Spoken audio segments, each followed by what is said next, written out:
What's going on, everyone? Philly Insider, Hunter Doyle. We got Drew here. Going to start ramping up some Phillies content as the season is getting pretty close to getting underway with pitchers and catchers reporting in, I believe, 4 days, Drew. Yeah. How are we feeling? We've got some things to talk about. I mean, other than what we're going to talk about with the roster. But yeah, we actually got some, like I said before the stream started, we had some notifications on the phone. Nothing too exciting, but we've had some stuff coming in. Yeah, other than like the rumors, I mean, we haven't done anything like crazy, but I mean, it's nice to have those rumors. Like we didn't have anything the last time we talked. We were Yeah. like we're kind of being used to manipulate people's markets, I think. But Yeah. I actually think what we've got now is kind of like concrete stuff. Like it's actually kind of real. So it's exciting to talk about for sure. Definitely. It's an interesting time in the MLB offseason as we always get to this point where it's like, wow, how are these 6, 7 players still available? And it's just because it's the way the offseason goes in Major League Baseball. So here we are. But yeah, I guess we can kind of lead off on that. There's been a lot of like Jordan Montgomery stuff. I'm still not fully buying into it, but I think we can have a good conversation on it. Just to preface with that too, I know there's been a little buzz on Snell. I don't see that happening unless they don't think that they're going to extend Wheeler, which I think they're kind of just waiting until spring to extend Wheeler. I think that's pretty much just going to happen. So I'm not worried about a Wheeler extension, to be honest. I think he's coming back. I really don't think Snell is a possibility, just my opinion. And then as far as Bellinger goes too, I would be floored if they got him. I think between all the money and I believe there's draft compensation, probably you'd have to be okay with giving up, which, some people will say it's worth it, but I don't know if the Phillies see Cody Bellinger as a player who's worth doing that for when they feel like they like their outfield right now. And again, I think he's still going to get a decent bag for what he has done over his whole career on the positive side of that, right? Obviously he had his down years, but I'm curious to hear your thoughts on those guys, but also on Montgomery. I think Montgomery is really the interesting conversation to have here, but any thoughts on those two guys as well? Bellinger is definitely like you said, it's kind of like you'd be floored because like he's kind of only like a marginal upgrade over what Marsh gives you. Like he's definitely an upgrade, but Right. for what it's going to cost you, probably $25 million a year, 20 million, it's just there's no way to like justify that, I wouldn't say. But as far as Montgomery goes, I think it's more dependent on whether you could get rid of some money somewhere else because you're going to be pushing the third luxury tax at that point, and that's obviously something they don't want to do, or they probably would have done it already. But I think if they could offload like Taijuan Walker's contract somewhere, which I don't think they can because nobody's going to want it. Yeah. But you could always package like a prospect that one team is more high on than maybe you are and try to get rid of his contract that way. That way you could open that money up for Montgomery. No, I'm with you. I mean, look, I would be all in on doing that where we somehow offload Taijuan and you bring in Jordan Montgomery because I think at this point in their careers, I mean, granted, maybe Taijuan eats more innings in the regular season for you. I guess you could make that case. I don't have the numbers up off the top of my head either, but I get, I just kind of get the vibe from Jordan Montgomery. He's kind of a guy who can go 3-4 sometimes on certain days when he doesn't have it.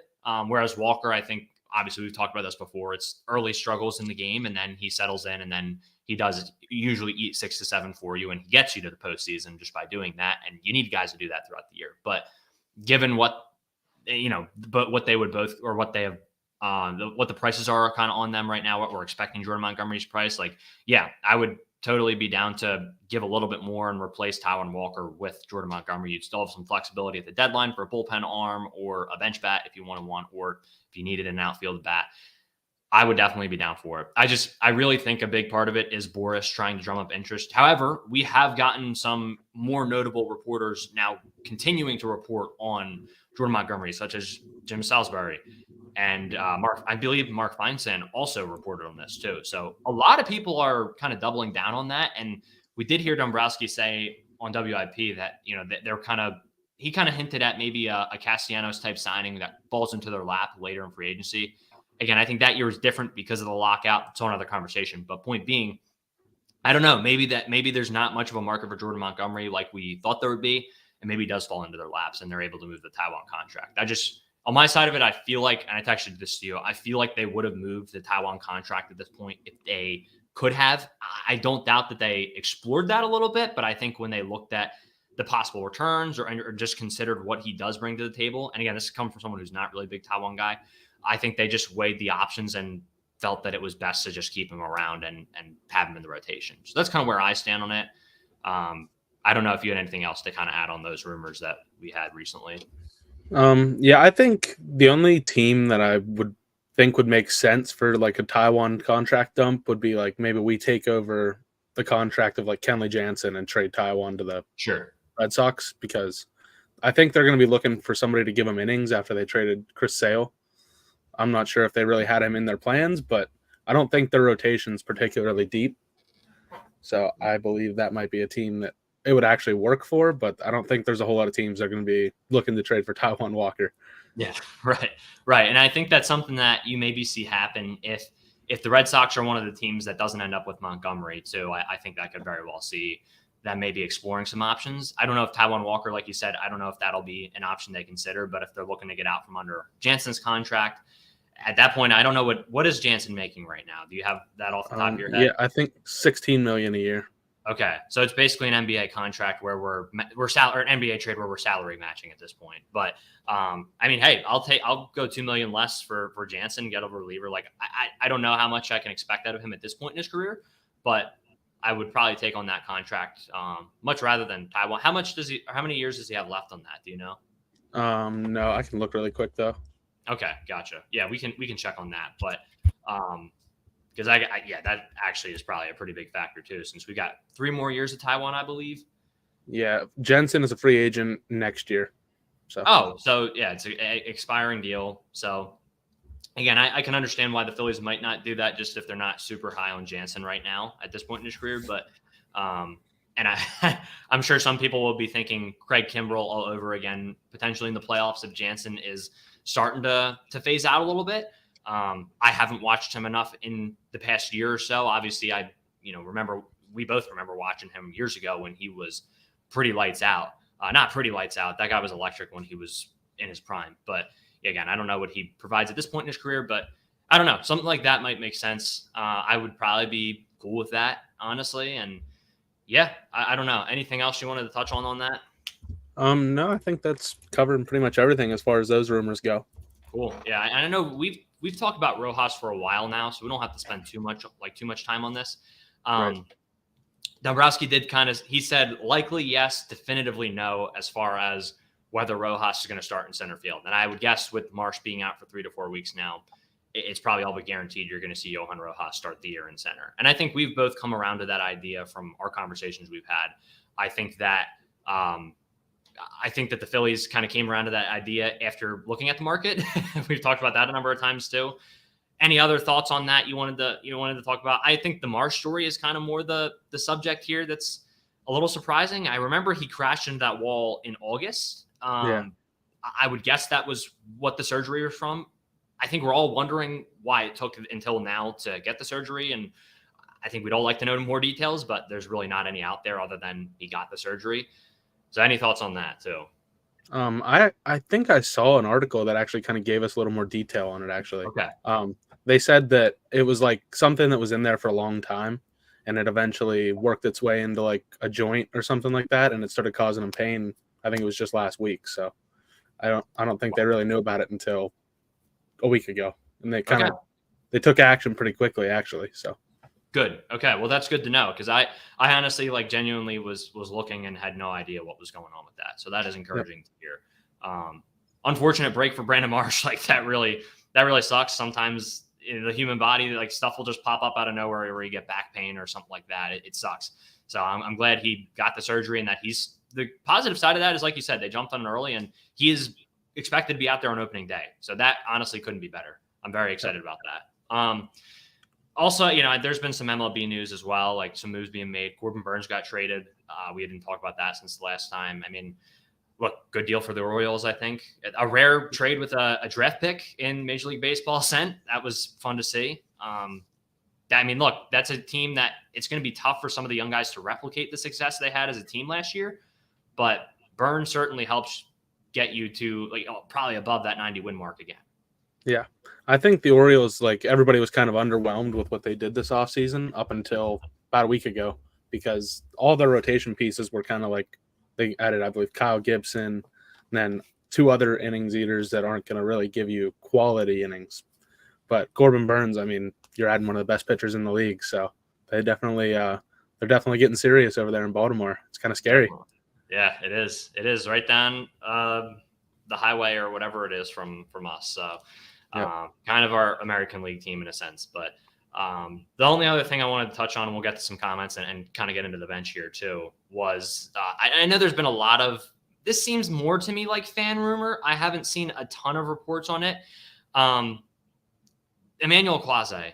I know there's been a lot of talk about that the whole offseason from the Phillies fan base. And a couple of years ago, I was looking at him as maybe a deadline guy. And the more I looked into his success and the contract he was on, I was like, yeah, there's no way we're getting him because he's so good. And that's why it was such a good deal for Cleveland, because they got him on those years of control. They always do deals like that. Like, I'm sure if Bieber gets flipped, they're going to get a guy who's under control for a couple more years. Like, I could totally see a Taylor Ward for Shane Bieber swap or something of that nature.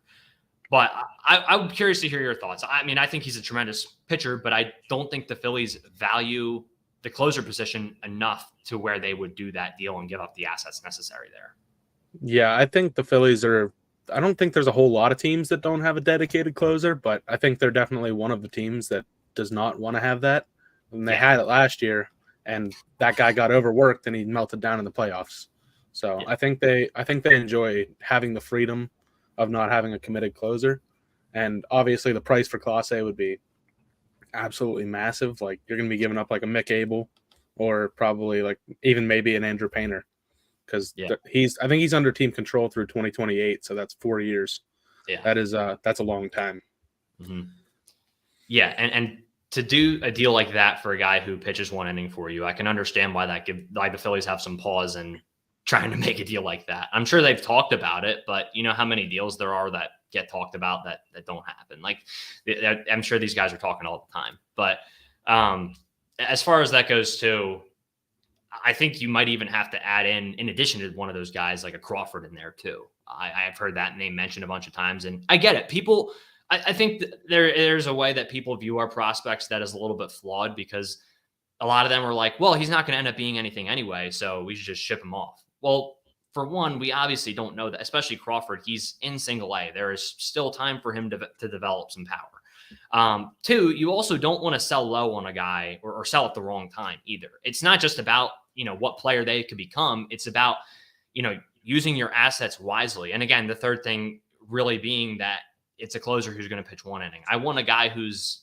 going to completely change the game, either in the lineup or in the rotation, if I'm trading those types of assets, right? I'm not.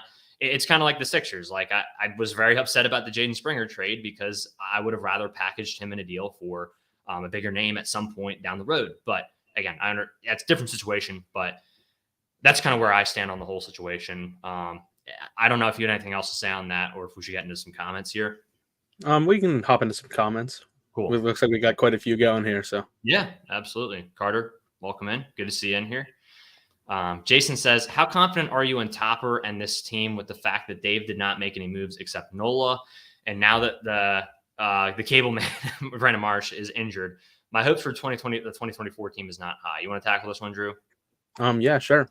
I think I'm pretty confident in the team still, because I think like 97% of our at-bats from last year are still on the team, and we were a 90-win team last year. So I think you can still feel pretty good about it, because Marsh is going to be back by opening day.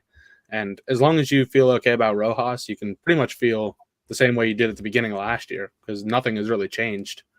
And obviously, I think Nola is probably going to be quite a bit better this year. I think we talked about that already, because he's not under the pressure of a contract year. And I think it's definitely disappointing, I guess you could say, not adding all these big pieces that the other teams have, but they just don't have the salary to do it without going over the third luxury tax threshold. And there's pretty heavy consequences that come with that. So you got to kind of understand they want to leave themselves some room for, like, at the deadline when they pick up a salary of a big player, or if they do. So if they don't want to go over the third tax, then we're pretty much set with what we got now, other than maybe minor league deals. No, I'm with you, Drew. I still feel really good about the team, and I definitely have a lot of optimism going into this year.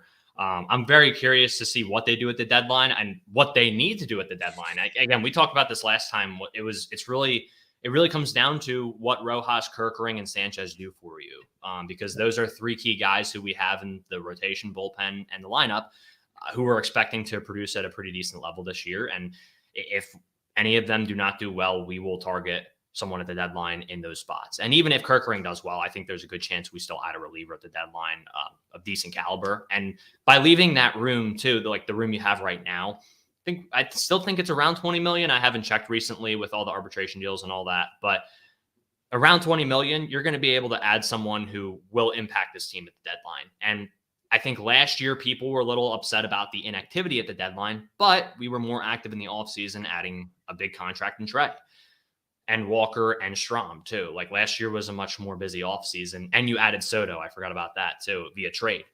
So it's kind of pick your poison. Like people are going to be frustrated now, but at the deadline, they might be very happy with what goes down. Now, I'm sure there will be some people who are upset. I know I was upset originally when we traded O'Hoppe for Marsh. And gave up Moniak in that Syndergaard deal, because even though I didn't have a ton of faith in Moniak, I felt like we gave up two guys in the pipe for Marsh, who was uncertain and all that. But I think Dombrowski you look at what has happened over the past couple of years, like, yeah, O'Hoppe might end up being a really good catcher. And maybe we will come to regret that depending on how JT ages. I am a little bit concerned about JT going into the back end of his career here. But at the same time, he had no direct path to playing time in the bigs with the Phillies at that moment. Nor could the Phillies really afford to give him that opportunity given the team they had. So I think you look at how O'Hoppe was playing when they traded him, and they sold high on him. And I think they did that with Ben Brown, who they gave up in the David Robertson deal. Still, I would have preferred to keep Ben Brown and not get David Robertson, but you got to make moves to put your team in a good spot. I was very upset that deadline day, but like the day after, I reflected on it and I was like, okay, I think Dave did the right thing. So I still trust Dave, even when and this is the same thing with Topper too, is there's been in-game decisions where I have doubted him. And I'm like, you know what, looking back on that, I understand now why he made this decision, even regardless of the result, and also with the result, because most of the time his decisions have worked out too. So I still feel very good about those two. I still feel very good about the roster. Like you said, there's a lot of continuity with the team, and we're expecting a full season of Bryce healthy. We're expecting Trey to be at a much higher level throughout the whole year. I think there's going to be some uptick this year in production. So I feel good about where we're at. Yeah, I think even though we won 90 games last year and it's pretty much the same roster, we were dealing with a lot of like injuries here and there, and then Bryce wasn't there for a month, and Trey was basically terrible the first 3 months of the season. So I think you could expect them to win more games this year, really, in reality, as long as health is on their side, obviously. Sure. Yeah, 100%. And I think Dave made this point too, like to your point about the injuries, they're hoping Rangers are going to be a bit more durable this year too. That's a guy who you want out there more of the season this year. He's got to build that stamina. We also just need him out there. Like we can't have another situation where we're running bullpen days at certain points in the season. It's unfortunate. Like I know people do complain about the depth in the bench, and I do as well, but you can only prepare for so many injuries over the course of the season. And again, you saw it at points last year where it was just too much to overcome when Drew Ellis was playing games, and we'll get into him tonight, but there's just only so much you can prepare for. So I still feel very good about where we're at. Any chance, and just to talk about this real quick, any chance Painter comes back this season? No, he is done for this year too. Again, they probably should have gotten the surgery right on the jump last year. I understand they wanted to try it out, but it's unfortunate. He's just not. I think the earliest he could come back is like late October this year. So yeah, not ideal. Not ideal. Yep. It's definitely unfortunate to see a guy with so much potential, and he's so young. Yeah. But he's still going to be, I believe, 22 next year. So he's still got a young guy. 100%.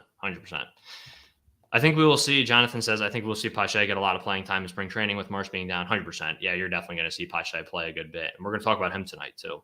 You're probably going to see Johan Rojas a ton. He's probably going to play a lot because they want to see what they got. I mean, because it's going to be Pache if it's not Rojas, I would believe.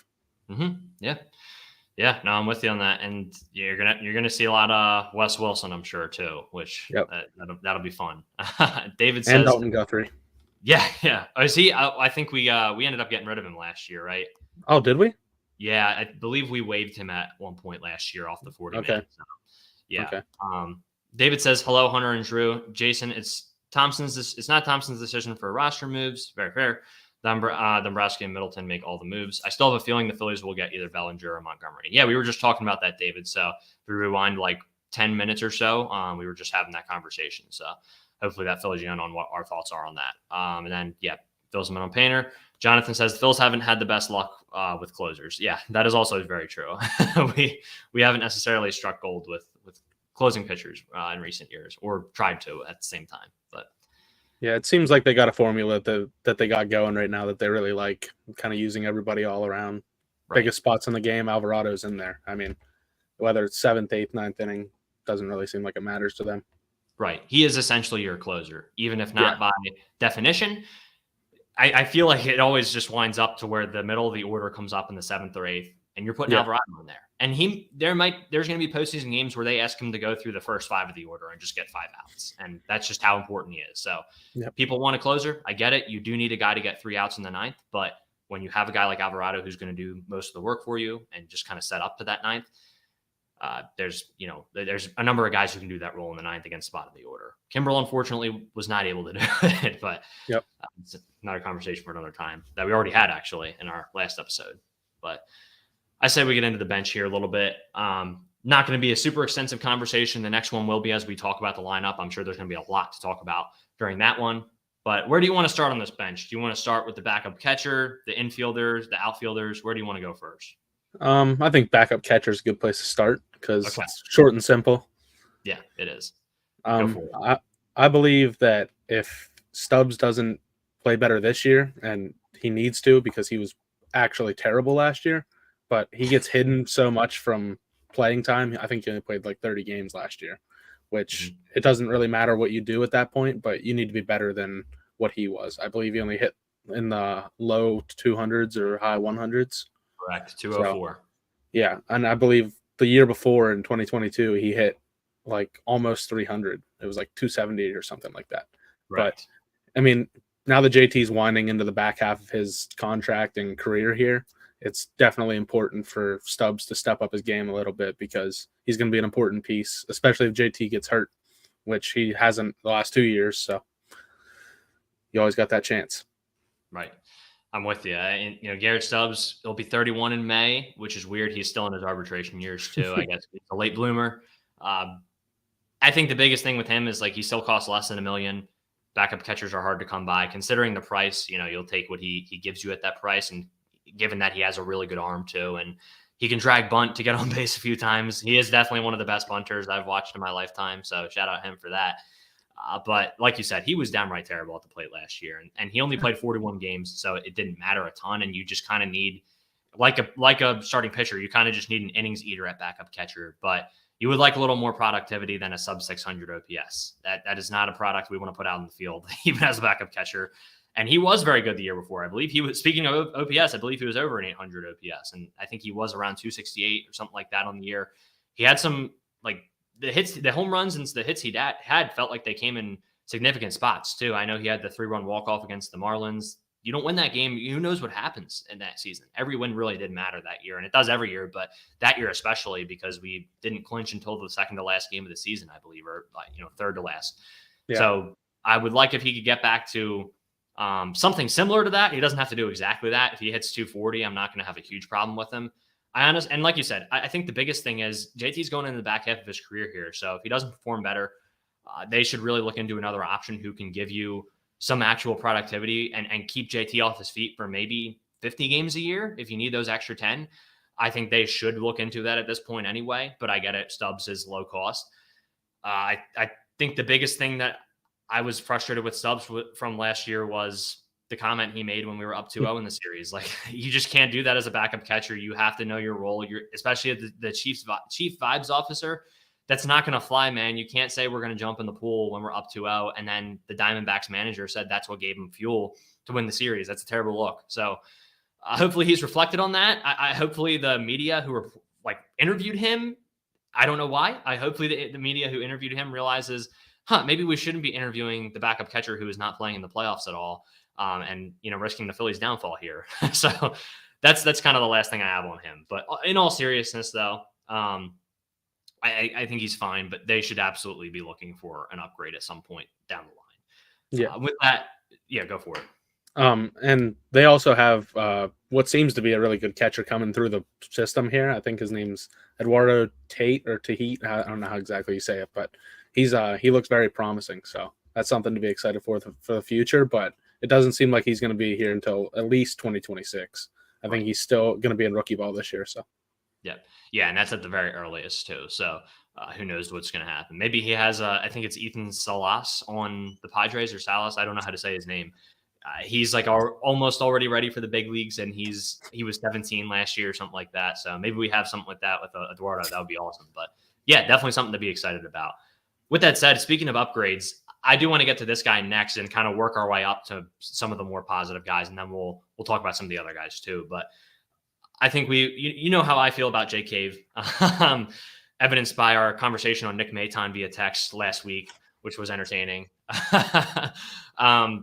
Look, the guy's 31, and he just turned 31 in December. And last year it was hard to watch.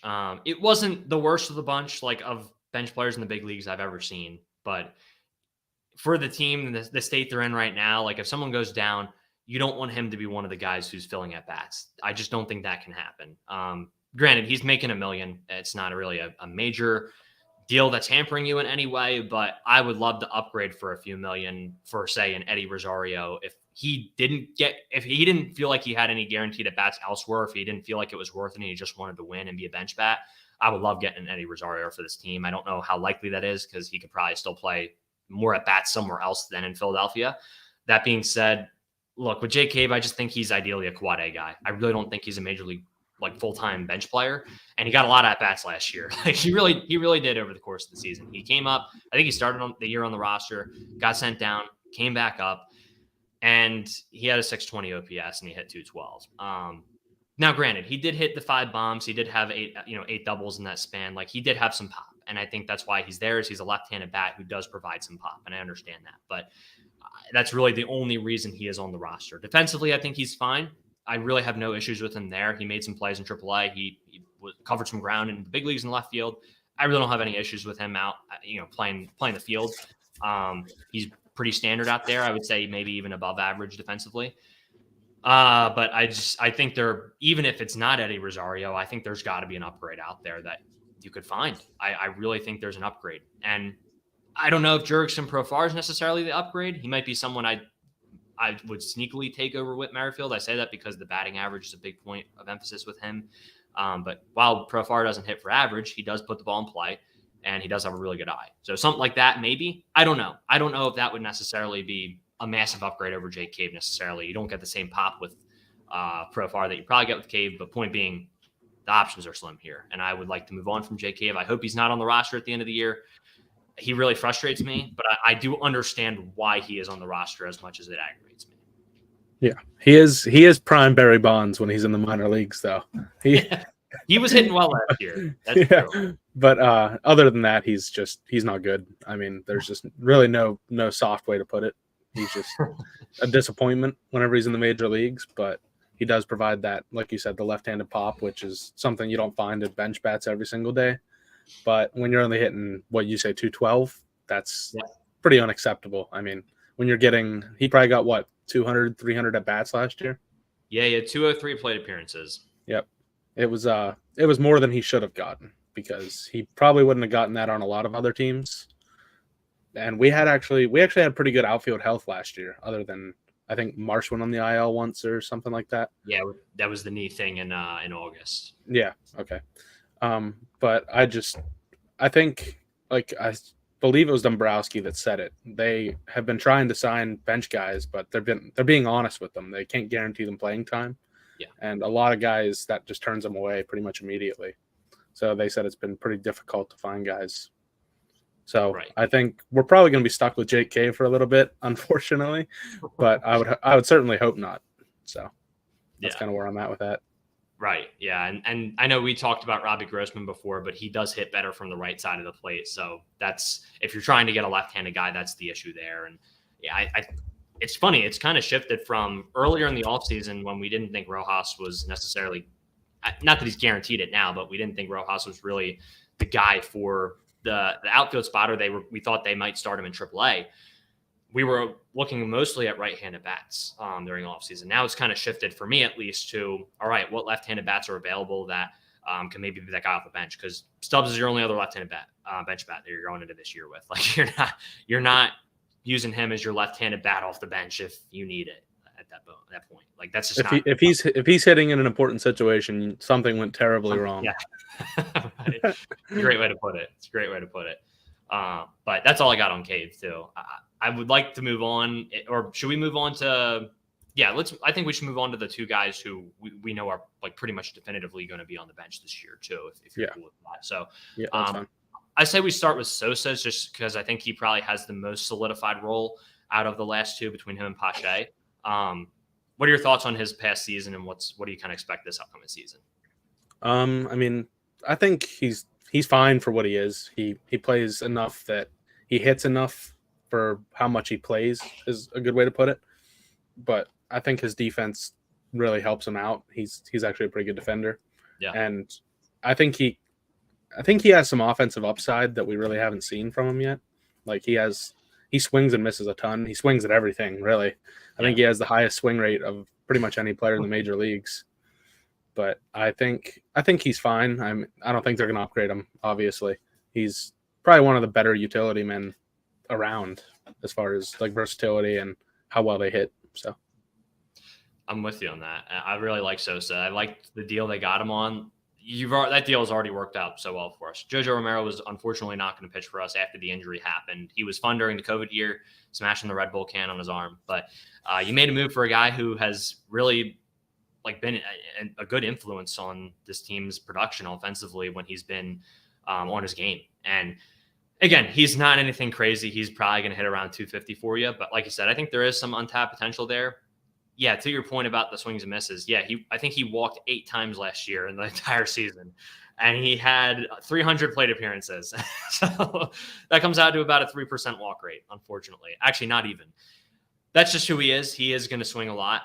But I think since he's not playing every day, he's kind of hidden a little bit, like you said, and he's just going to get opportunities throughout the year against guys who, might just leave something over the plate. And my bold prediction last year was that he was going to have double-digit home runs. He hit 10. I was very pleased with that prediction. It panned out pretty well. Not super bold, but I saw the pop in spring training, and I got excited. So I'm glad he ended up at that mark. I think he has added some pop, and I think he's kind of found like a nice sweet spot to where he's not striking out too much. He's hitting for some power, and he's still putting the ball in play a decent bit, too. So obviously I'd like it to improve a little bit in terms of lowering the strikeouts a little bit more and putting the ball in play a little bit more. But you can't have everything. And I thought he was solid last year. Also, after he changed his walk-up song to Love Sosa by Chief Keef, he did hit 276 with an 832 OPS. So there is also that. That might have sparked him, honestly. And then the only other things I have on him is he also, again, he hits lefties well. That's something you want out of a guy off the benches. If the lefty's in the lineup, he's a guy you can plug in there, especially if someone needs a day off. That makes a lot of sense. Like if it's a day game and Bryson needs a day off, that makes a lot of sense. And there's a lefty on the mound. Like, you're not platooning Bryson anymore, but that's an option you have. And then as far as the other thing is defensively, I think he was really good at shortstop this year. I thought he was really good at third last year, though. I was disappointed. He did make 11 errors at third this past year. And with Bohm being a guy you don't know at certain points if you can play him late in the game and you might need a defensive replacement, I would like Sosa to be better this year at third base, but that's really my only gripe with him going into the season. And I honestly don't have too many issues with him. Like I gave him a B- for this past year, and I would do that trade 10 times out of 10 again. Yeah. I think I gave him a C+, I believe. So yep, right around kind of right in the same area. Yeah. But he does pimp some homers though. He is known for that. I believe he pimped a fly ball to the wall last year, if I remember correctly. Yeah, he very well might have. That sounds like him. I like him on the base paths too. I'd like him to steal a few more bags when he's out there, but definitely a guy who gives you a boost with his speed if you need a pinch runner late in the game. So yeah, he'll definitely pinch run for Bohm, I'm sure, at some point this year. Absolutely. Yeah. He's fast for sure. Yeah. And I forgot to give grades on stuff. Actually, for our whole bullpen episode, I realized I forgot to give my grades out. But to give grades, I gave Garrett Stubbs a D plus last year just because he is fine defensively, but just can't hit like that. And then I gave Jake Cave a D just because, yeah, I explained I it. would give them both Ds. That's Yeah. there's not much good going on over there in those two. No. Speaking of good, though, I think there was some good with Christian Pache last year and that acquisition. I believe we gave up Billy Sullivan for him in that trade. You're not really upset about that at all. I don't even know who that is. Yeah, right. And Christian Pache is a guy who did contribute to the Major League roster last year. I'm curious what your thoughts are on him. He's 25 right now. Like he's definitely a young guy. I think we could see him traded at some point, but I also like what he brings to the table with the team at this present moment. Yeah, I think if Rojas really takes a big step forward this year, he's probably going to be a guy that does get traded because I think he's under team control for 2 or 3 more years. Yeah, I think it's actually 4. He's still pre-arb right now, which is crazy. Okay. So I think he's definitely a guy that gets moved, and you probably get somebody back that you actually like a little bit for him because you kind of – I feel like he didn't hit before he came here, which is definitely strange because he was with the Braves, and the Braves seem to have everybody hitting. But it's kind of like a, mud in the face of the Braves that we got Pache hitting. But he's obviously an elite defender. He's like almost as good as Rojas. Yeah. So if you can get those guys, if you can get Marsh, Rojas, and Pache out in the field in the late innings, it's good stuff. Yeah. It's very exciting to think about. It was already fun enough watching Pache in center and Marsh in left, and then we got even better with Rojas in center and Marsh in left. And then in the wild card round with the lefties on the mound for the Marlins, we had Pache in left and Rojas in center, which was just it didn't like. I remember the first at bat of the game, Arias sends one in game 1, the game you and me were at. He sends one right to Pache. He is a little bit shaky on his jump sometimes, but he's so athletic that he gets there. And he tracked it down. Like I was worried it was good contact, and he just gets there right away. And the crowd goes nuts because it's a quick out and it's a good way to start the game. And then in that same game, to that point in the playoffs, he has an RBI single in that game. Who was expecting him to do that when we traded for him? I don't think many people were. I was a huge fan of him because he was on my MLB The Show team that I made that was all defense, no hitting. And I was just trying to see like how well I could do with that team on the show. And so I was a big fan of Pache because of that. But then we actually got him in real life, got to see him play. And again, in that playoff game, he gets that RBI single. And I'm like, wow, to go from where we were at the start of the year, where this is a guy who hit in the 100s for the A's, and now he's here doing this. It's a really cool story. And then in the next game, in the second wild card game, I believe he went 0 for 3, but he had a walk. And he came in around to score the run. It's little things like that. With a guy like that, I'm just looking for him to help us win the game however we can in the playoff game. And that's what he did in those 2 playoff games when there was a lefty on the mound. And I think that was another point was he worked walks last year. He had a 10.5% walk rate. I was not expecting him to do that. I was expecting him to swing at mostly everything. And part of that is the Phillies mostly had him versus lefties again. Like that helped a lot. It helped his numbers a lot. But that's valuable because you have a guy like Marsh who they didn't really trust a lot versus lefties last year. And Pache gave you a legitimate MLB player, probably an above average hitter versus lefties. Very below average versus righties. But I think by the end of the year, there were times where he faced righties and he did work a walk or 2 here and there. And I think that is positive. That's something good you want to see. And defensively, like you said, he's an animal. That guy can play all 3 outfield positions. He's going to, if something happens to Rojas, Pache is the guy you're throwing out there defensively, at least to help get you through some stretches there. So I feel great about him. And before the injury, he had the one injury, came back from that, still did well after that. But then the screw in the elbow, that took a while for him to come back. He didn't come back till September. His numbers before he went down with that injury, he was hitting 327 with a 957 OPS. I don't think anyone expected that. Granted, smaller sample size, he only had 53 plate appearances, but he had a couple bombs too. Like there was some pop versus left side of the plate or left side of the mound. He was definitely producing in that role.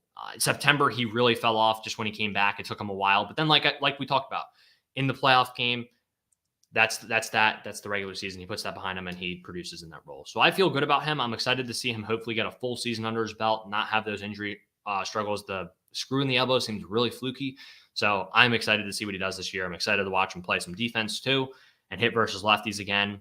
If Marsh gets better versus lefties too, I think that's another scenario in which you're probably saying, all right, we probably don't need this guy. He's playing well. Let's see if we can get something for him in return. I think that's absolutely plausible. And I think it's very plausible he stays on the roster the whole year and contributes to the team still. So whatever happens, I think, he's in a good spot as a player. And I think we're in a good spot with him as a team. Because like you said, you're probably going to flip him for an asset, which the Athletics very much were not able to do when they traded him to us. So that's already a win in and of itself. Yeah, it's definitely strange to see where he came from. Came from playing in Oakland with so that's a hitter-friendly stadium, I think. I mean, it's pretty gappy out in the outfield, so yeah. But he's definitely he's a good player and he's a good teammate. It seems like he's easy to root for, so he's definitely fun to watch. I'm excited for him. Yeah, and on that point, they even with Jay Cave, I'm not a huge fan of him. Obviously, we're both not, but it does seem like there is something in the clubhouse that they like him. And to that point about Pache, they love Pache. The locker room, that, they have done a great job, regardless of the players we like and don't like. They have done an excellent job of bringing in guys who are good for this clubhouse. And that's why maybe sometimes they pass on guys that are good talents who people would love us to sign, but they don't end up getting brought in. But I think in baseball, the culture is so important, especially in playoffs where a team can just get hot, even if they don't have the best regular season. Yeah. I'm right there with you. Yeah. It's definitely special what they have going on. I don't know what it is, but they have a bunch of guys that gel really well together. So it's fun to watch.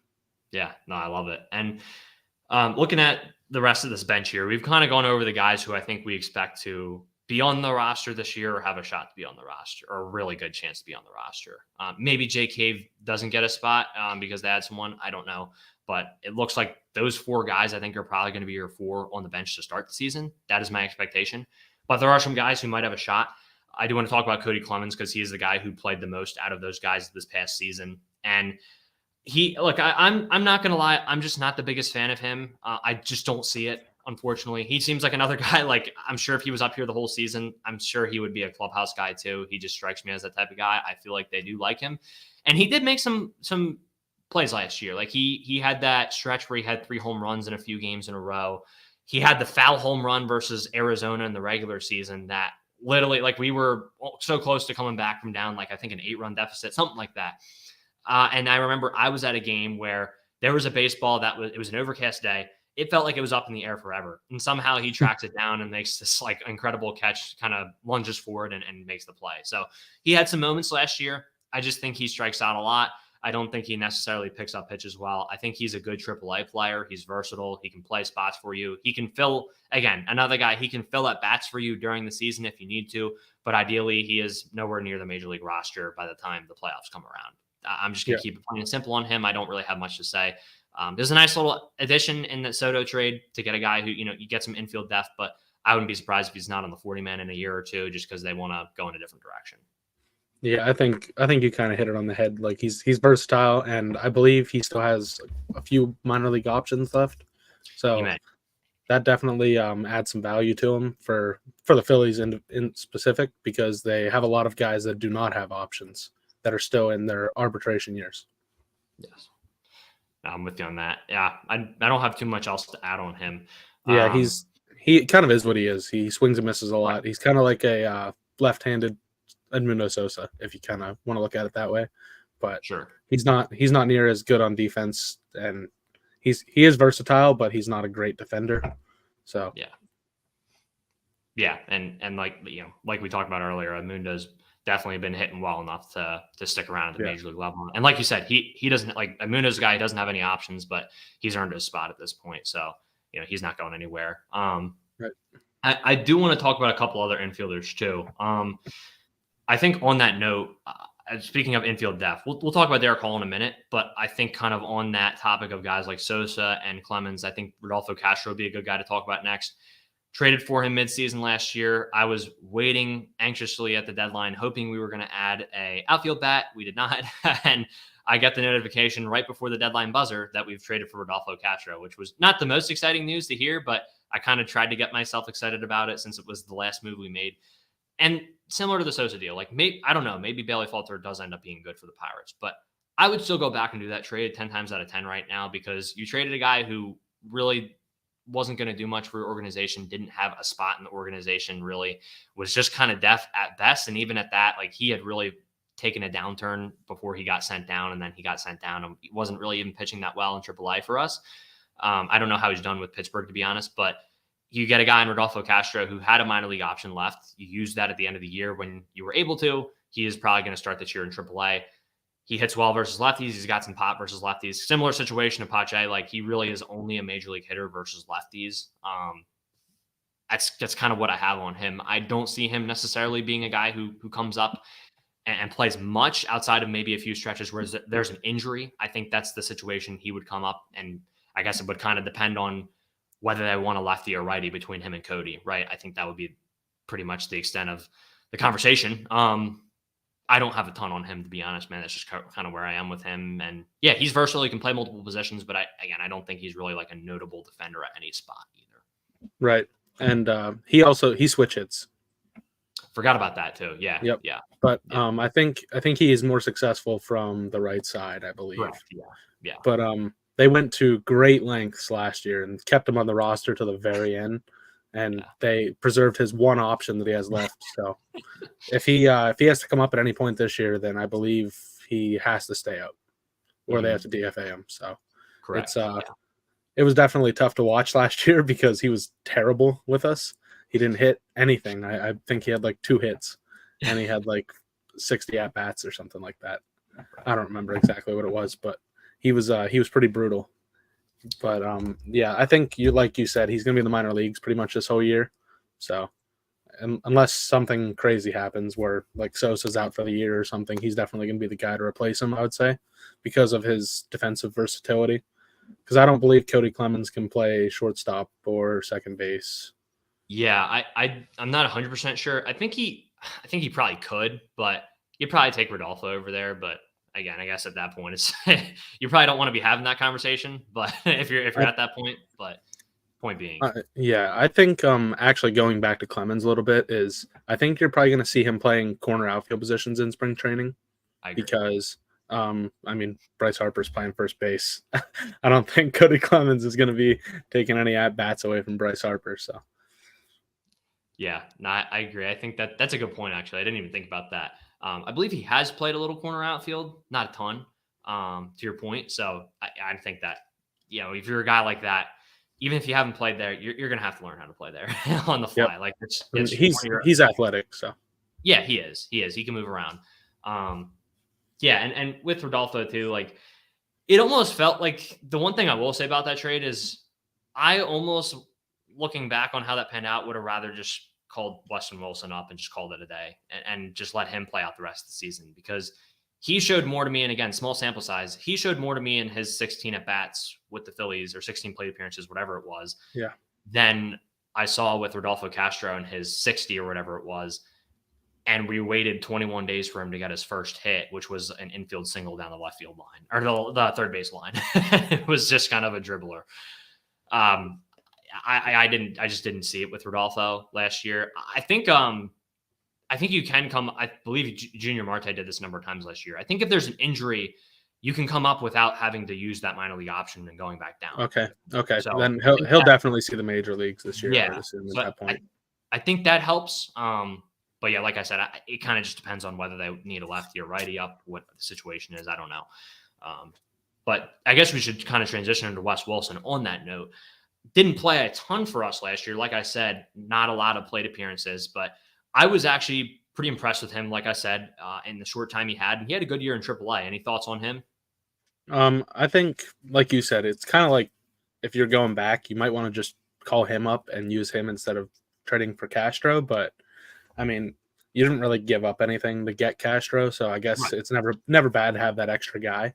Sure. But Weston Wilson definitely has some pop. Did he hit 30 home runs last year in the minor leagues? I believe he did, and I think he broke Rhys Hoskins' home run record with the Iron Pigs for a single season. So I mean, that's based on, like, obviously if Rhys played down there for a full season, he probably would have had more. He probably would have like 45 or something like that. Yeah. I wish the best to Rhys Hoskins, though, for sure. 100%. Speaking on that, I think we spoke on that last time, right? Yep. Yeah. I wasn't sure if we did or not. Yeah. He's the best. And then I wonder, actually talking about that for a second, I wonder how he feels now that he went there and he was like, "Oh, we're going to contend," and then they traded Corbin Burns. Like I that know. kind of sucks for him. Yeah. But going back to Weston Wilson, I think he's probably going to be in the major leagues quite a bit this year, as long as he keeps playing well in the minor leagues, because you can kind of force their hand, honestly, because Definitely. there's probably going to be injuries at some point. I mean, our infield is pretty durable. I mean, I don't really worry about Stott or Turner getting hurt, or Bohm really, but Bryce definitely probably will get hurt at some point. He kind of has the last few years, whether it's just a 10-day thing or whatever it may be. He has unfortunately not been very durable for us. So this infield depth is definitely a good thing to have. I think Weston Wilson plays first base a little bit, right? Yeah, it's funny. I think he actually primarily played corner infield in AAA, but when they called him up, it was just left field was the spot they Yeah. had. So that Yeah. was just where he ended up playing. But his versatility will definitely get him in the major leagues at some point this year, I would say. Whether it's just rotating guys out or whatever it may be. Yeah. But Yeah. he's definitely intriguing. No, I agree. And to that point of like Stott and Turner and the durability of the infield, yeah, Turner played 155 games last year. Stott played 151, and Bohm was right behind them at 145. Like those guys played almost every game last year, and that's I mean that's not even that might not even be like a 10-day IL stint for any of them in there. I don't remember 100%, but that's impressive. I think with West too, the thing I was really impressed with was his plate discipline when he came up. I think when he first came up, he would walk in 5 of his first 10 plate appearances. So that's impressive. Again, mostly playing against left-handed pitchers when he came up, but I definitely think there's something there, and I would like to see him play a lot during spring training. He's definitely going to be one of those guys. If he plays well, he might, like you said, force their hand and make the major league roster right out of the gate. But we'll see. Even if he doesn't, like, if he plays well in spring training, don't be opposed to flipping him too. Like I would totally, absolutely. I could totally see them getting something of note, like some project to work with that could potentially be very good for them. So I think that's the nice thing. Like you saw Oliver Dunn, who was a guy who we picked up in Rule 5 a year or two ago. We flipped him this offseason. And I'm not going to act like I know a ton about him. I know his numbers got better. I know he was pretty good for us in the minors this year. And I believe he played well enough to warrant a spot in the Arizona Fall League this year, which that's no joke. Like there's some good guys playing over there, and you end up flipping him for a couple prospects this past year. So just, something of note. I think with Wes Wilson, you could get something valuable in return if he plays really well in spring. And I always am concerned about those guys who play well in spring because they never seem to play well when the regular season rolls around, i.e. Jay Cave. Also, i.e. for those who remember Cedric Hunter, who had that one really good spring training with us and just did not. I mean, that was a rebuild guy, but point being, it just feels like that always happens. So anyway, it is what it is. You can never get too high or low on spring training numbers, but that's kind of Wes Wilson. I don't know if you had anything else to add on him before we move on to the last couple guys here. I think something that's like kind of good is that all these guys that we're talking about tonight are going to be playing a lot during the spring training. So it's definitely going to be. I feel like there's a competition to be had for that left field backup spot. I mean, I think Weston Wilson's probably one of the guys that could definitely win it if he has a strong spring. So that's kind of exciting. Mm-hmm. But I think we can probably move on now to another guy that plays outfield, Drew Ellis. Does he play corner outfield and a little bit of infield? Yeah, I believe a little bit. I know he plays corner infield for sure. So yeah, I think he played third base last year for us a little bit. Correct. Yeah, I remember correctly. But he was definitely not as intriguing as Weston Wilson was for me. But he's definitely got a little bit of potential in there. But he's probably going to be one of your last guys that comes out of the minor leagues. Unfortunately, he's kind of blocked.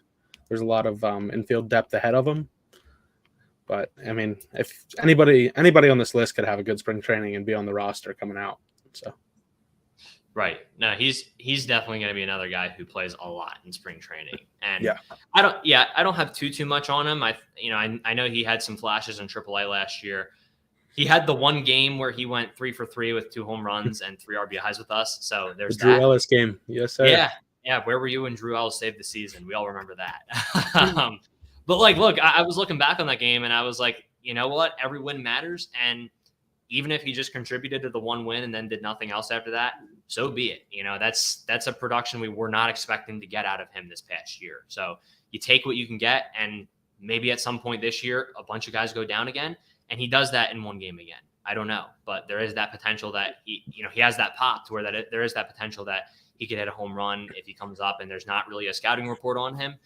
That can help you at some point in the year. So it's depth to have, but again, another guy who I think is probably not on the 40-man much longer than like this year. So, and then moving forward with that, before we get to, so we're going to talk about Dalton Guthrie, who's not on the team anymore, but did play a little bit last year.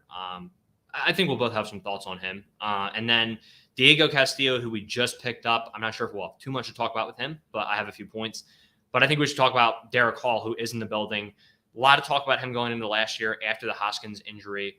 I was never particularly high on him because of the high strikeout rate and the high walk rate. Unfortunately, that is how it worked out last year. I was not rooting against the guy, but that's just kind of what I expected. And unfortunately, we met that reality when he came back. Well, he got injured too, to be fair to him.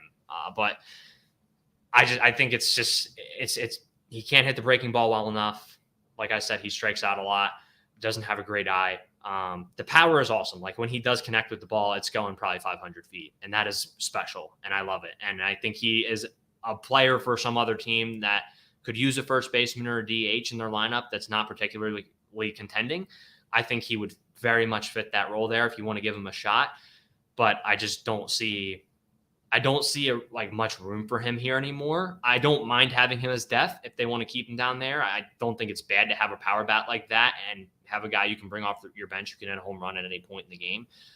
But I think pitchers kind of started to pick up on his tendencies at the end of that year, and I do think there are notable concerns with him. But I like the guy. I think he's another guy who it's hard to root against him. It really is, especially with him on your team. Yeah, you hate to see what happened to him last year because he had his opportunity in the major leagues and it kind of got squandered by a broken thumb, I believe it was, sliding into second base. Torn UCL, something of that nature. Yeah, and he was out by a mile, so it's kind of like insult to injury. But, I mean, like, I feel like he's kind of one of the guys that is probably almost certainly on his way out the door because, I mean, your best player on the entire roster is playing first base, and he's a left-handed hitter. So, but I think somebody might want to trade for Derek Hall just for the potential that he has offensively. If you could cut down on the strikeout rate, but yeah, I don't really have a whole lot on him other than feels like he's kind of on his way out. Sure. Yeah, and to your point, I think teams saw what he did during that 3-4 week span in 2022, and it was very impressive. It really was. Like, you saw the potential of what that guy can do. I don't know if he's a guy who can be in the lineup for you every game out of obviously no one's going to play 162, but I just don't think he can be that bat that plays the majority of the games throughout the year. But I certainly think there's a team that could take him in a role where he's just kind of hitting against right-handed hitters and is a DH or something of that nature. I don't know. It's definitely a AAA player at the very least, a quad A guy. Credit to him for carving out that role for himself. But yeah, I don't have too much to add on him. And he was kind of a late bloomer anyway, too. It came up a little bit later. Took him some time to get through the minor leagues. So it is what it is. And then Dalton Guthrie, he didn't play too much for the major league team last year. I did actually like him in 2022. He was another guy who was a late bloomer, but I went to an Iron Bigs game in that season, and I was like, man, this guy has made solid contact every single at bat, and he's smoking the baseball. And then I was like, I'll keep my eye on him. And he gets called up in September, and then before you know it, he's switching back and forth each round with Nick Maton as the last playoff roster spot, which I don't think many people saw coming. So I credit him for carving out the role. I believe he ended up with the Giants now, but he didn't really do much with us last year, unfortunately. He is another guy. He's played infield. He's played outfield. He can play just about every position for you on the diamond, which is nice. I do like him as a bench guy. I think he's versatile, but there's a lot of outfield guys on this roster. While ironically, the outfield depth is kind of thin now, in the organization as a whole, there are a lot of outfielders, so there wasn't a ton of room for him, especially even as a depth infielder. But point being, I like Dalton Guthrie. I wish him the best. Just didn't really work out here. There was just not really room for him, even as a fourth outfielder. Yeah, he's definitely a fun guy to root for. He's very energetic and plays very good defense. But yeah, he never really reached his potential offensively. And I mean, I hope to see him do that. I mean, Yeah. he's obviously going to get more opportunities in San Francisco than he ever would have gotten here. So, Yeah. hope the best for him though. Yeah. Yeah. And then once we traded for Pache, the writing was kind of on the wall. And then Rojas comes up later in the year after he's gone. And you're like, oh, well, yeah, there was not really going to be a spot for him this season. So, and then Yep. Jay Cave had a really good spring. I know Guthrie did not have a good spring, unfortunately, last year. So it was probably part of the reason why. But we got one more guy to talk about who was not on the team last year, but had an interesting AAA season, which is Diego Castillo. Just picked him up. I believe he was the guy we made I think Bilotti was the move we made after picking up him to where Bilotti got DFA'd. So feel free to give your thoughts on that too. I know we talked about Bilotti last time. You were a Bilotti guy. So thoughts on that, and any thoughts on Castillo and picking him up? Yeah, I would not assume that we're going to get Bilotti back because he's probably going to get claimed on waivers, I would assume. I mean, I hope we do because obviously I like him. I think he could potentially get back to that form that he had in 2022. But I don't really have anything on Castillo because I feel like he's probably one of them guys that might end up just being off the 40-man roster by the end of the year, honestly. Because I think we traded cash for him, correct? Yeah, we didn't. I don't think we gave anything up for him. I think you're right. Yeah, but I think I mean, it's always good to have the depth, obviously, like we say. But I don't think he's going to be a guy that sees much time in the major leagues, if any. But I mean, that's kind of what I have on him. I don't really have anything. I didn't look into him too much because he's kind of one of the guys that probably will be one of the first off the 40 man if something were to happen. Sure. Yeah. Now I don't see anything too crazy happening with him at the big league level this year. I did look into him a little bit. Both of his seasons the past few years were intriguing in different ways. Very, very weird what he went from in 2022 to what he went from in 2023. So in 2022, the numbers don't look good, but he had some pop, and it's specifically from the right side of the plate, facing left-handed pitching.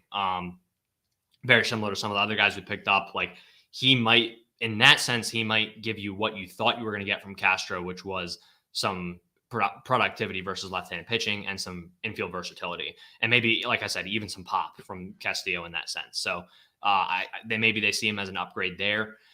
But then in this past year in the minor leagues, his strikeout rate went down tremendously. I believe his walk rate went up. Also, that should be taken with a grain of salt because they are using the automatic strike zone in AAA. So that is going to happen. And also I heard some people say he was a little over patient even at times. But he did hit 300 in AAA last year. He had a really solid season. It's just the pop completely disappeared when he did that. So if he can find some happy medium where he still has some pop hitting around, kind of like Sosa, where he's hitting 10 home runs a year, hitting around 250, hitting well versus left-handed pitching, I think that would be ideal for him. And just striking out, not to a point where he's unplayable, then he'll probably play at the big league level somewhere, or maybe even here at certain points, depending on injuries and who's the better option at that point. He could certainly carve that role out for himself, but I think another guy we're going to see a lot in spring training, so keep an eye on him, but not a guy I see really contributing to the major league team much this season, if at all. Yeah, I mean, it could very well end up being like a Pache type situation where Sure. it kind of forces your hand, but I don't really foresee that personally. But I mean, there's always that possibility for sure. Yeah, I believe he has a minor league option as well, so okay, there is that's flexibility there. I'm not 100% sure. I believe I saw that. I don't think they would have picked him up if he didn't. Right. Or else they'd pretty much be guaranteeing this guy who played all of last year in AAA a major league roster spot. But that's all the bench guys. So we went through everyone. I think to wrap this up, I think it's going to end up just being, as long as they don't play terribly in spring, and three of these guys, I don't think it matters really how well or bad they play. I think it's going to be Stubbs, Pache, and Sosa. I think those guys are all pretty much guaranteed a roster spot unless Pache, there's a good trade for him. And then I think it is, as much as I don't really want to see the guy out there this year, as long as they continue to, each day that goes by that they don't sign someone for the left field spot and that there's not a guy available, I think that is Jay Cave's spot to lose. There will be competition for that spot with guys like Wes Wilson and other guys, but because he is a left-handed bat and they don't have anyone else on the bench who does that with some pop, I think he does have a slight advantage there. And again, I think the only way he loses that spot is, again, if Wes Wilson plays well, maybe someone else comes up and plays well. I think Wes Wilson's probably the best option there outside of him. or if they sign someone who just got phased out, didn't get at bats anywhere else, or just took a lesser deal to be a bench bat in Philly. So that's kind of Yep. what I have on this bench going into this season. Yeah, I think the closer we get to the time that the season's going to start is maybe the time that you might be able to get one of those higher end free agents, because they're obviously not, they haven't found a home yet. But like we said earlier, or like I said earlier, Dombrowski said a lot of these guys want guaranteed playing time. So unless they can find somebody like the last minute that didn't find somewhere to sign and will kind of take that playing time cut, if you will, then I think, like you said, it's kind of set at this point, unless they do find that guy. No, 100%, 100%. And I think it should be noted too, like you can only prepare for so many injuries throughout the year. I think Right. we will hear complaints about the depth. I will complain about the depth at certain points this season, but I think they like looking at the guys we just talked about between Castillo, Wilson, Rodolfo, Cody, like they have decent AAA depth. It's not, I mean, again, that's not ideal, but never is any depth situation. They're in AAA for a reason. But again, if Turner, Stott, and Bohm are all out at one point, like you can't just wave a magic wand and expect all three of those positions to get replaced with solid production. That's not how it works. One or two, and most likely three of those guys will not be very playable players. But the fact that you have a Sosa who you know can fill in at one of those spots if a crisis happens. You have, if something happens in the outfield, you have Pache, who, while he can't hit well versus righties, he will provide on the defensive side, and against left-handed pitching, he will provide. The fact that you have two guys there that if something like a crisis happens, you have them to fill in those spots. I think that is nice to know. I would like to get a bench bat at the deadline this year if we don't get one before the season starts, but we'll see what happens. Like you said, this is around the time of year where those deals start to become more of a possibility, because let's be real, like any time before March in the offseason, these guys are going to look at however many offers they can look at. They're not going to just sign a deal with the Phillies and saying, oh yeah, well, I'll just give up any potential starting chance elsewhere and sign with the Phillies to be bench bat. It's just not right. It's not realistic. So that could certainly still happen at this point. I think there's still good guys in the market, especially left-handed outfield bats that would make sense. Like even, I don't know, maybe they decide to bring David Peralta in here, and I know over Jay Cave, I'd probably take that. It's not a major upgrade at this point in Peralta's career, but there's guys out there, Profar, Rosario, guys have played at the major league level, bring a veteran experience like level to the big leagues or to the team. And another guy, like those are other guys, like, yeah, they're not going to really necessarily hit for a ton of power, but they will produce at a decent, like sufficient enough level, most likely, if someone goes down or just in a bench bat role. So that's kind of all I have left on the bench. Yeah. One guy I think actually we forgot to talk about was kind of forgettable, Josh Harrison. You're right. I did actually go over him on my list, and I was like, oh yes, we have to, because I was actually like, while we were doing this podcast, I noticed him and I was like, yeah, we have to talk about him. Yeah. I don't really have much to say other than that guy was terrible. I mean, he was, what was he hitting, like in the 100s for us? I think he was over 200. I don't even know if I'll look it up really, for knowing it, but he had that. The only thing I remember from last year is he hit that home run against the White Sox. That was literally the only thing I remember. I was at that game actually, because I was really in Chicago. I was still in Chicago at that point, and it was a doubleheader that day. I remember that because the first game, no one was there because it was a day game that the weather from the previous day delayed it, and then I think we lost the nightcap. Bailey Falter started the night game, but yeah, that's such a random memory from the season. Yeah. Wow. Yeah, it's definitely a forgettable contract, that's for sure. That is for sure. He had 204 last year, so he just made it above the Mendoza. Shout out to the boy. But I don't have much either, Drew. I mean, yeah, I mean he was okay on defense. I guess that's the only good thing you can say about him. Right, and that's being generous. Even there were times in the corner outfield where obviously it's not his position, but it was just like, dude, what are you doing right now? And we signed him for $4 or $5 million or something like that. Yeah, and I believe it was $2 million. Yeah, $2 million more than he should have got. Yeah, right. And again, I think Anthony Esbenson, I don't know if I'm saying his name right on Twitter. He said it today about Merrifield, about it's a guy who a lot of his game is based off of athleticism. And with Josh Harrison, that was very much the case. He's not a guy who's just, and like some of his highlights are from his previous time with the Pirates of him getting him rundowns and somehow finding a way out of the rundown. Like, you're not going to get that out of Josh Harrison at this point in his career anymore.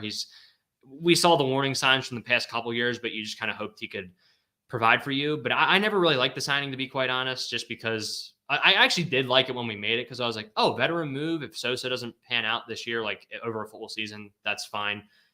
But then when when I looked at it too, I was like, well, we already have Sosa, so why do we need this guy too? Ended up playing actually a decent bit while he was here. I think he actually had he definitely had over 100 plate appearances with us, I would guess. But yeah, but, 4 years ago it would have been fine, but not now. He kind of made a low risk contract look terrible. Right. That should never happen.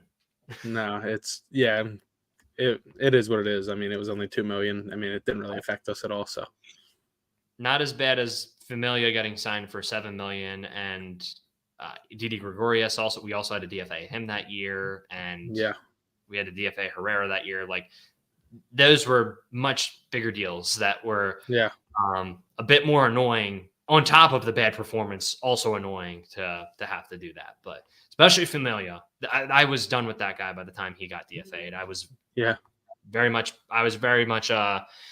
partying when that happened, I guess you could say. Yeah, it's crazy to think how far we've come as far as like the roster. Like, just last year we had Odubel Herrera on the roster, or 2 years ago. Sorry. Yes. Yeah. But it was pretty brutal, to say the least. Yeah. That's always it's always nice to think about now when you think about the bullpen we have too. We had Jairus Familia forgetting that he needs to go and cover first base the week Girardi got fired. That was definitely one of the games that I bet had caused it. But we've come a long way from Jairus Familia forgetting that. So to where we are now. Definitely. Yeah. It's good to know. It's good to know. Even the bench, as rough as they can be sometimes, the nice thing is we have not really needed them at many points. We've been fairly healthy outside of Reese last year. Still sucks the way that panned out, because I was really excited going into last season. And I do think if Reese is healthy the whole year and you have him in the 4-hole, that season might pan out a little bit differently. You would probably have to deal with Schwarber left, which would have been really rough. And I think you made the point too earlier in another pod. It was also because of the knee. Like, he was bad the year before and left, but no one said as much because it wasn't as bad as it was this past year. So I think it was probably for the best. I don't want to say a blessing in disguise, because it's never a blessing that a guy tears their ACL and that Reese had to end his Phillies tenure that way. But it did kind of work out roster construction wise. It's just unfortunate from a vibes perspective and from also an offensive production perspective that had to pan out that way last year. And it feels like we are down a bat in the 4-hole right now. But I don't know. That's kind of where I stand as we kind of transition into the lineup next week. Yeah, I mean, the other thing you can hope for this year is that, like, obviously 2 years ago he was pretty terrible, but I think if Nick Castellanos takes another big step forward, it would easily replace Reese's production. So could be fun. Yeah, and I do think while he did chase still a lot this year, chase slightly less, that it wasn't as bad as the year before. It would have been hard to do that, but I do think, again, I think they're banking on guys like that producing at a higher level, because definitely, again, I mean, we watched Castellanos before he came to Philadelphia. He was an MVP candidate with the Reds. Obviously, he wasn't going to win it being on the Reds with how they performed that year. They weren't a playoff team. But, I mean, that guy put up incredible numbers there. He was great in Detroit. I believe he was pretty good in Chicago for the half season or however long he was there for. Like, we know what Castellanos can do. So I don't know if we're going to get that this year. Even if we get what we got last year, I'll still feel pretty good about where we're at. But if you can just get a little bit more from him, it makes a hell of a difference going into the postseason. So, yep, absolutely. Yeah. Anything else you wanted to touch on before we wrap up here? Nope. I think we covered pretty much everything we wanted to cover.